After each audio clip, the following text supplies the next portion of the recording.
Have you ever thought about what it takes to find gold in the harsh Klondike wilderness? From bringing back a closed kiwi wash plant to navigating water license battles, each turn in this story shows the drama, problems, and successes that made Tony Beets famous in the gold mine world. Are you ready to see the highs, lows, and famous moments that will make Klondike Gold story one you will never forget? Come with us on this exciting journey as we join Tony Beets in his most memorable and gold-filled events. Tony recently had to update his water license and might be able to make big investments. He started looking for a good plant. He saw an empty kiwi plant by the road and chose to give it a try, knowing that it would need some care. The main focus should be on Tony Beets, who is the naive person in this exciting situation. When everyone's attention shifts to Parker Schnabel, Tony gets caught up in the disaster without meaning to. With each move he makes like a chess piece, it does a great job of showing Parker's constant drive and desire to break records. Tony Beets, a veteran miner with a successful business, should be brought in for now. Parker's strong goals put his wash plant, which is the heart of his mining business, in danger, but he doesn't know it.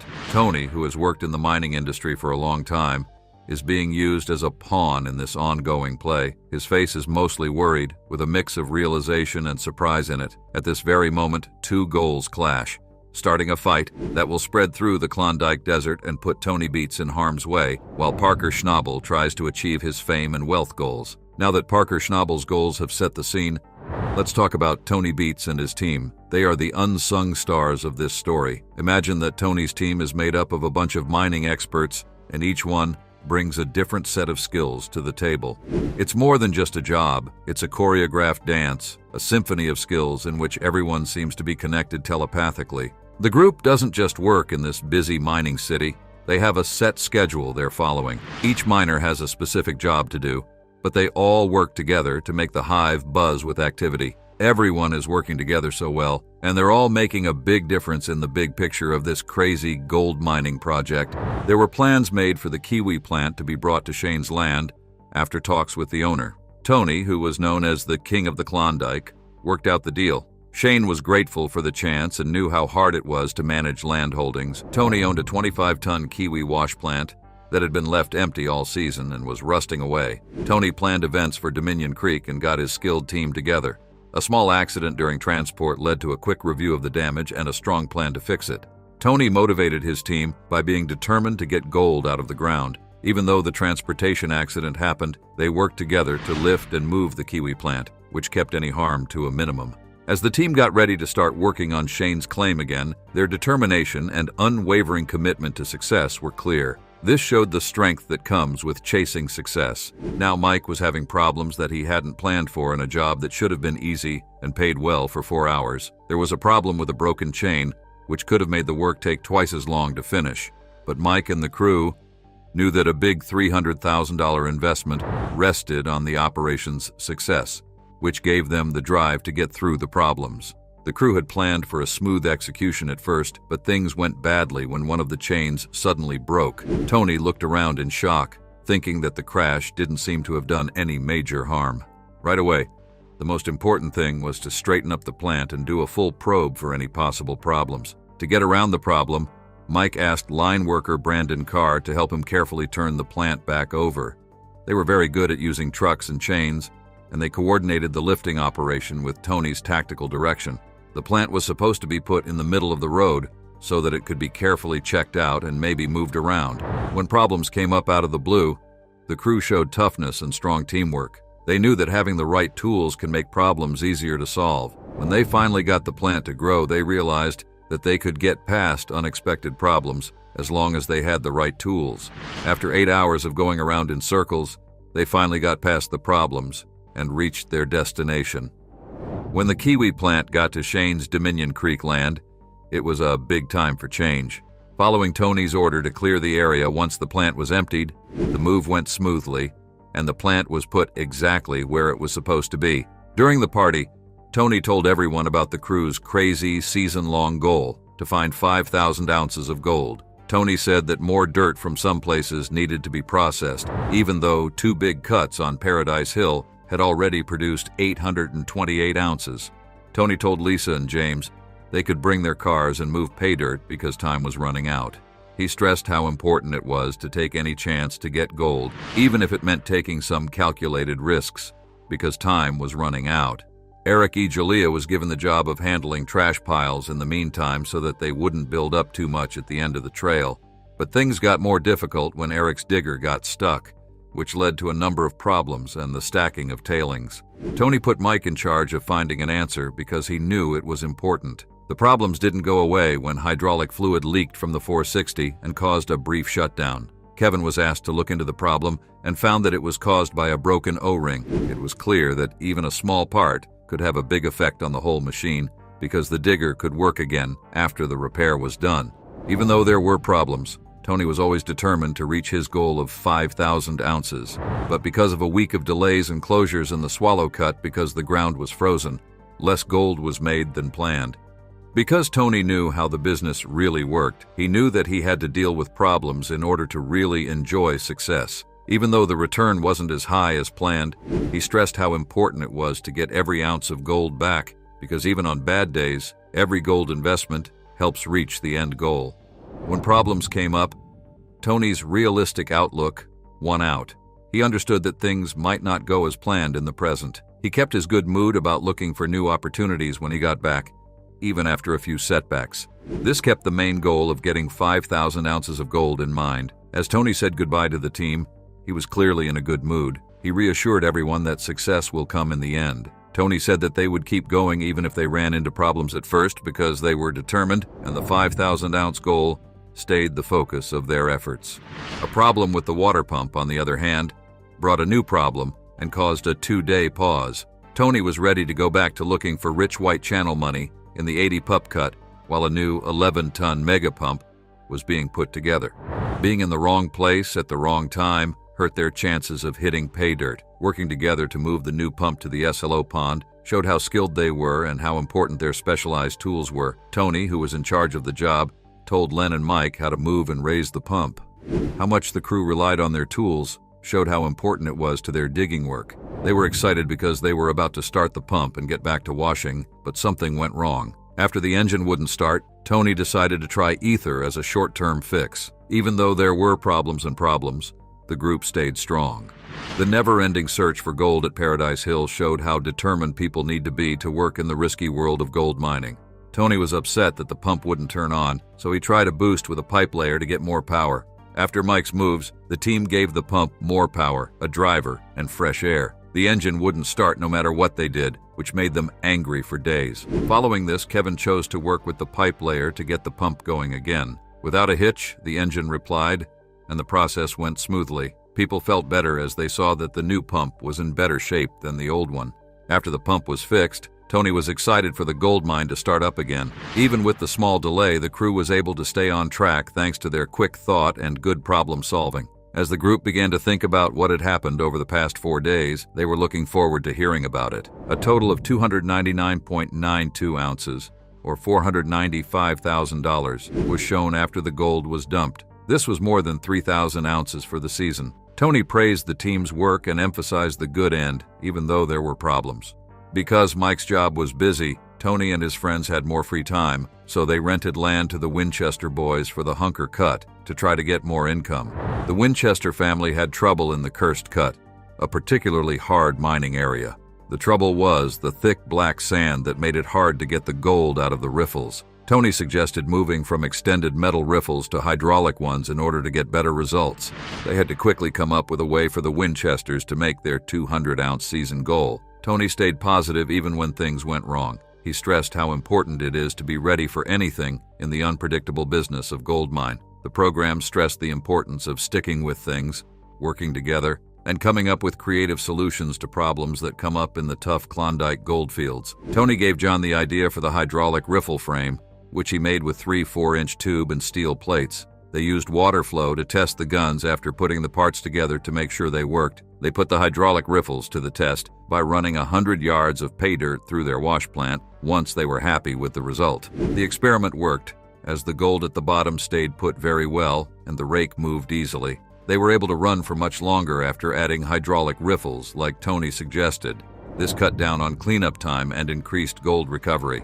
The staff said they were happy with the higher possible yield and higher level of efficiency. When Tony asked the team how the riffles were doing, they gave him credit and talked about how the longer run times and easier use of the rock truck Tony had given them were great. Even though things were hard, the Winchester team kept a positive mood and focused on how the changes would help their work. 120 ounces of gold worth $70,000 were brought to the Winchester crew's last gold weigh-in. The crew was still sure they would make it to 200 pounds, even though it was only half of their season goal. They worked together and helped each other out while digging in the Klondike goldfields. Tony praised their progress and let them know he was pleased with their work. As they looked, they saw a big tear in the conveyor belt that was about 15 feet long. Because they didn't have a spare belt on hand, they knew they couldn't fix the damage, so they focused on cutting and changing the current belt to fix the tracking problem.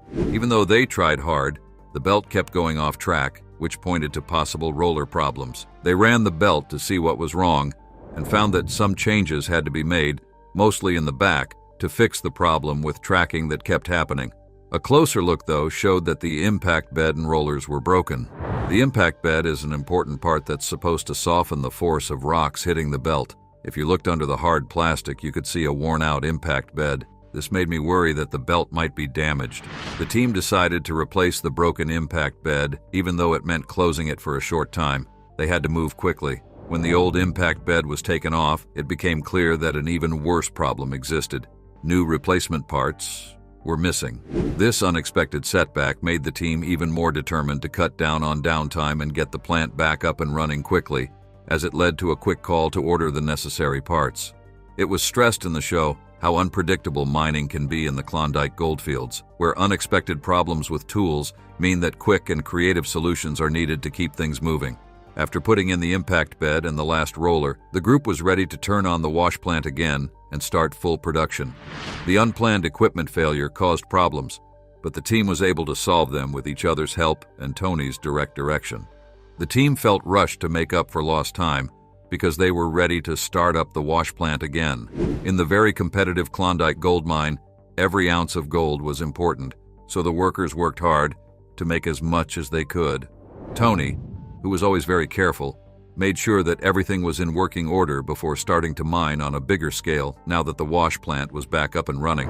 The team knew they had to meet their gold production goals because of the financial effects of being late. It became clear from the show how random mining is and how important it is to be able to change your mind and solve problems quickly. Even though they lost, the Beets team showed that they were determined to succeed in the rough Klondike goldfields. Tony stresses how important regular upkeep is to avoid losing money and knows how important it is to get the most gold out of his cuts as soon as possible. As winter approaches, time gets tighter, and Tony says he'd like to find more money in the 80 pup area. Mike wants to go back over a part of the 80 pup that was left behind because of flooding the previous season. The main ideas behind the plan are to drain the flooded area and look for good white channel pay. Tony sees the possibility, even though it will be hard to work under 20 feet of water, and chooses to build a new pond to help with the exploration. Mike is given the job of building the pond's edge, which includes using a tractor to clear out trees and building a dike to keep the water in place. Tony stresses how important it is to finish the job quickly and jokes that he could use a time machine to speed things up. Mike starts to remove the vegetation around the edge of the pond by organizing rock trucks to bring in gravel mixed with fine tailings. The mixture works well for building because it packs down easily and makes a strong base for the pond. The team works together in the last 5 days to carry out Tony's plan and find the gold that might be below the surface in the 80 pup region. The Beets team is hopeful that they will reach their 5,000-ounce goal for the season after a good gold weigh-in. Even though there were problems and a close call with the belly scraper, the team's ability to adapt is clear in the way they use new tools and strategies. The crew is still focused on getting things done and getting past problems as they try to make the most of the remaining season. The 2 new belly scrapers that Tony bought turn out to be a good addition that speeds up the work of making roads and dikes. Tony still thinks that the white channel pay will make a big difference in how much gold they make while they look into the 80 pup cut. Their unique ways and the Beets crew's progress this season give them hope as they work toward their big gold mine goals. As Tony tries to balance the needs of paleontology and gold mine, tensions rise. The stop in mining to allow the huge tusk extraction has put pressure on the date for keeping the white channel pay from the 80 pup cut. Every second counts because Tony's goal of 5,000 ounces is on the line and the blue cut is almost out. The exciting mix of paleontological finds and gold digging in the Yukon's goldfields shows how random life can be there. Winter is coming soon, which makes the miners' search for gold even more important and shows how short their window of opportunity is. In their first season in the Yukon, Jason and his team did something very impressive. They made it to their goal. Only God knows if their out-of-pocket costs have been more than what's left over. Managing the owner comes up again as a problem that they have to deal with over and over again. They were able to save a good amount of money during their first year in the Yukon, which made them want to come back. As they get ready to close, thankful for a good season, there are many thanks mixed in with jokes and problems. There is a problem at work and the team stops to fix it. The main thing that worries us is that the possible blockage could come from holes that are hidden under the dirt. There is no longer any work to be done when they find a big hole in the plate. Tony's ability to spot a major issue shows how important it is to maintain tools to avoid downtime. The fact that they might have to stop working soon because of winter makes the situation even more urgent. Their main source of income has stopped working. Thinking about how careless Tony and his team were in the past, not taking care of the tools could cause problems. Tony needs an extra 400 ounces of gold from the 80 pup cut to make his big season goal of 5,000 ounces of gold. The group talks about finding non-traditional solutions because they know how important it is to act quickly. Tony agrees that there are a lot of problems with the current business and that big changes need to be made. Even though the problems are difficult, everyone wants to enjoy the season to the fullest, even if it means a week of hard work. With the help of the Moose Creek TRL, a possible answer comes to light. The team weighs the pros and cons while remembering the mistakes they made in the past. The team decides it's still worth the risk because there is still a lot of money that hasn't been claimed.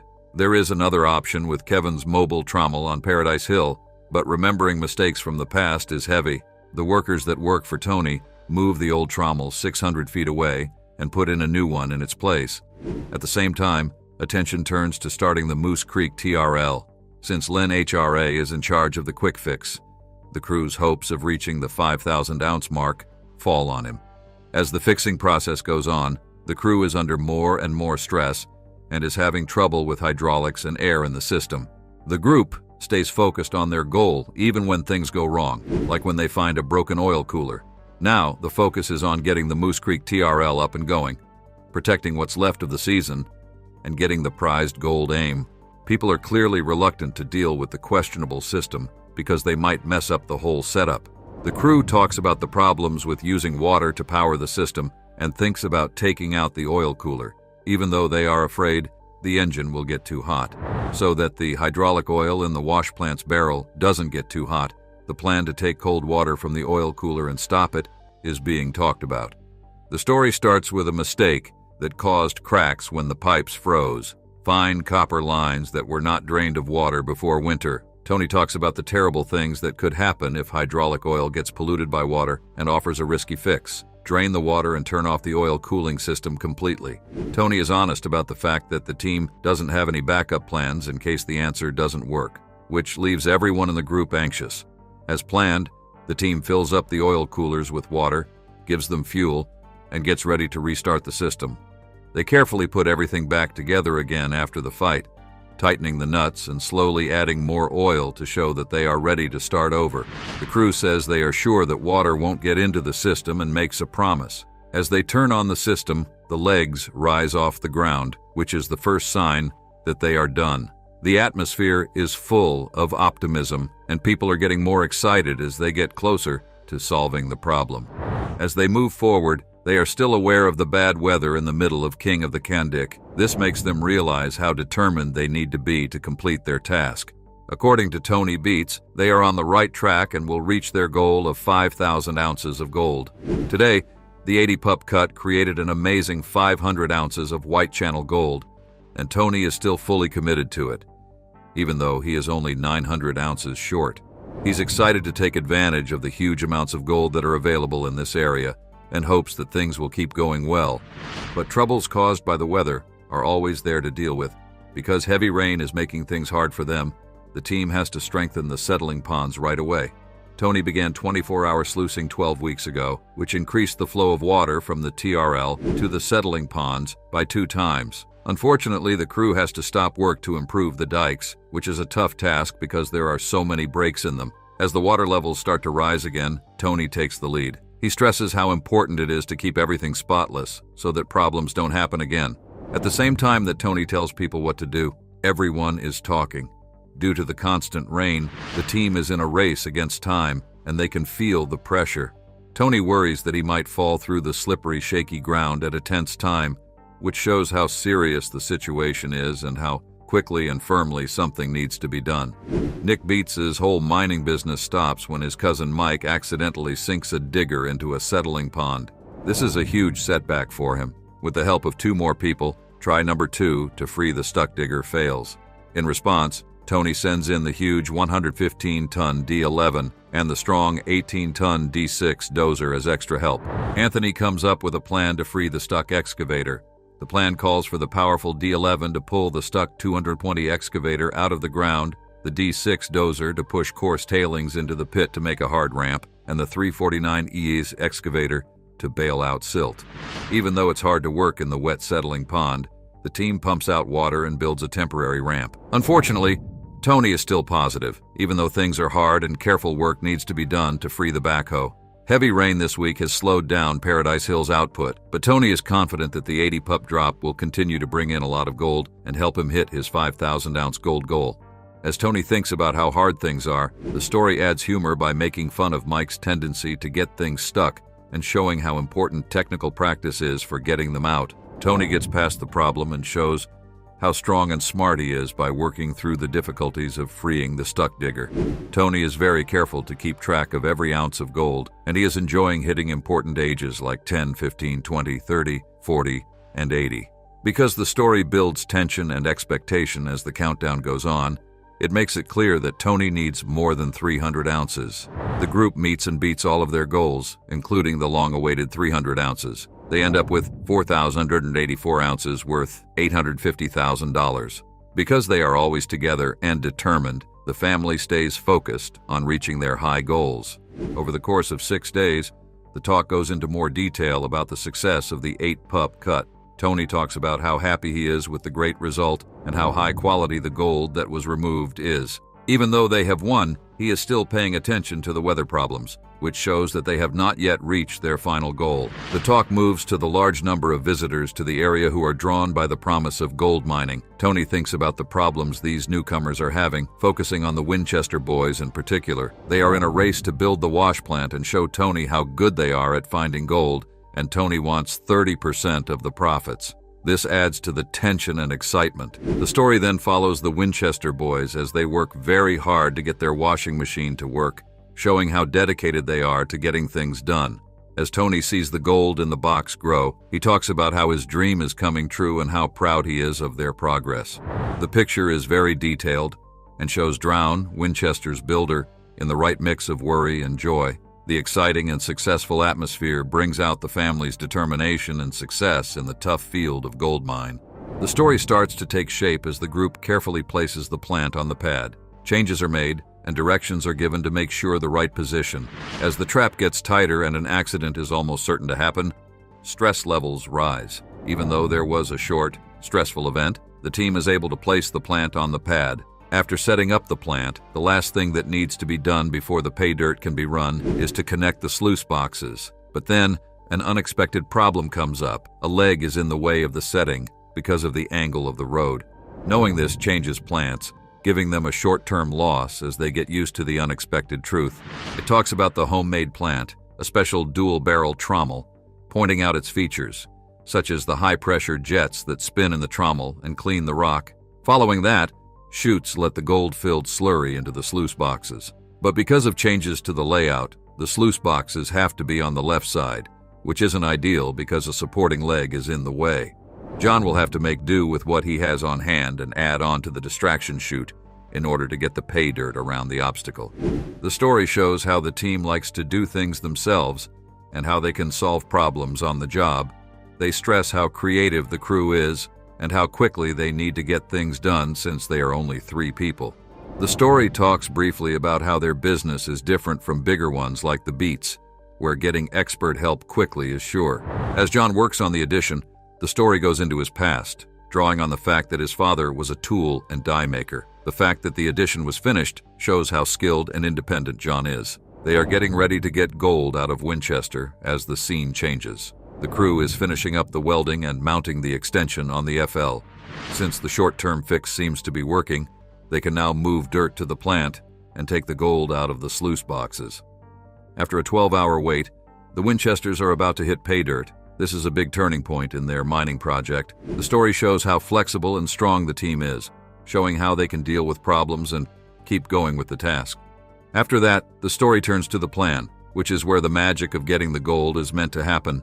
The team is very excited to look at Winchester because they think it holds the key to success.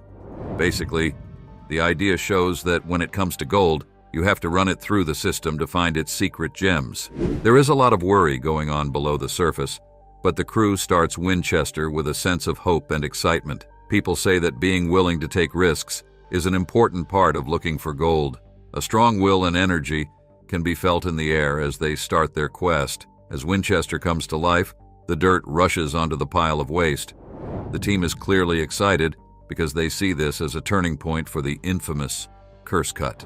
Despite the scary name, they don't believe in curses and instead talk about how well thought out their system is and how sure they are that it will work. Getting back to Tony, there is hope that the expected 7 ounces of gold will be gotten in the next 25 hours. It's a nice treat for the crew to find that they have weighed and recorded 6.25 ounces of gold, which is worth more than $1,000. People think that this is a great way to start Winchester's first season in the Yukon.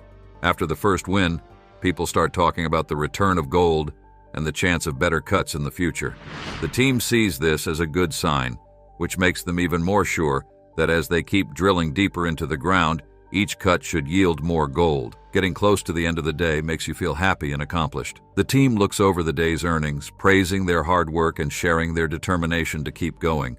At the end of the story, there is a hint of gold fever as the group looks forward to going back to work because they are so excited about finding more gold. Parker Schnabel is finally presented during the transition. This makes the ending feel more personal and encourages viewers to sign up for Discovery Australia to see more Gold Rush shows.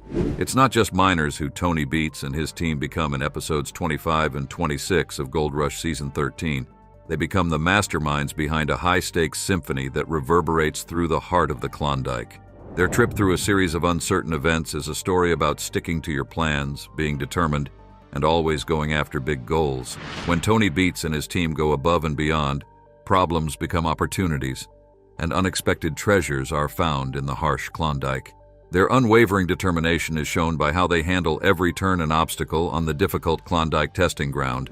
For these miners, the harsh and unpredictable Klondike is the ultimate test of their toughness, pushing them to the limit and showing what kind of mining skills they really have. The story isn't just about finding gold. It's also about how the human spirit can win over the harsh conditions of the Arctic desert. Fans are getting more and more excited as they wait for the next part of Tony Beets and his team's amazing Season 13 trip. As the stories progress, they promise more twists and turns, more highs and lows, as the crew digs deeper into the mysteries of the Klondike. The recap ends with an open call to action. If you're interested in these stories, it's clear what you should do. Hit the like button, subscribe for more Gold Rush content, and share your thoughts in the comments. Gold Rush fans are being asked to join the conversation about the good and bad parts of Tony Beets' mining journey. During Season 13, Tony Beets showed how dedicated he was to success in the gold mine business by telling a story with memorable moments. Beets showed not only his skill but also his unshakable determination by dealing with failures with courage and harvesting an amazing amount of gold. Together, these events showed how Beets' impact would last for a long time and marked Season 13 as a time in his amazing career when he really shined with great wins. Don't forget to click the subscribe button to get more videos like this.